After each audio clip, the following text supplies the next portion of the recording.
Welcome back. Now, in a major boost to India's air defense capabilities, the 4th squadron of the Russian origin S-400 Sudarshan air defense system has arrived in India and is expected to be deployed in an operational area soon. Now, the delivery is part of a 2018 agreement under which India is acquiring 5 S-400 squadrons from Russia.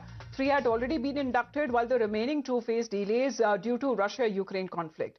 Now, defense sources say the advanced long-range air defense system transported by ship from Russia will significantly enhance India's ability to counter aerial threats. And we've seen that happening during last year's conflict and during Operation Sindoor. Mayank, how useful were the S-400 defense capabilities that had provided for India's defense?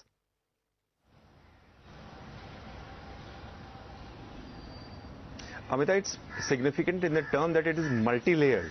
And when you say multi-layered, that it is not able to only shoot up to the range of 400 kilometers. It can, let's say something ingresses 400, then it can shoot at 200 kilometers, even closer ranges also. So it is multi-layered, and then in that case, the threats can be of aircraft, drones, and even missiles. So it can strike down those threats in the air itself. That's why it is called air defense, one of the most significant ability in the armed forces of India. Mind it, not only the 5th one is supposed to be arriving this year only, 5 more have to be bought by India, and that has been approved by the Defence Acquisition Council, which is the highest body of the Ministry of Defence.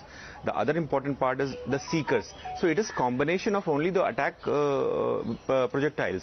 It also has got seekers which look into the enemy area, and even if aircraft which is up to the extent of 600 kilometers, because the seekers in this case are so powerful that they can watch deep into up to almost 600 kilometers. Yes. While the strike range of the missiles is 400 kilometers, the seekers can watch inside the enemy area up to 600 kilometers.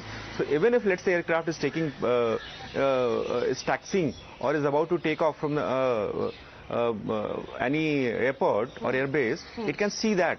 So it can inform you prior to any enemy can even take off. And then you can significant role that it had played during Operation Sindoor, because the S-400 system that has been increasingly integrated into India's layered air defense architecture that provides long-range cover against aircraft, drones, and even ballistic missile threats. For the moment, thank you very much, Mayank, for joining in with that update.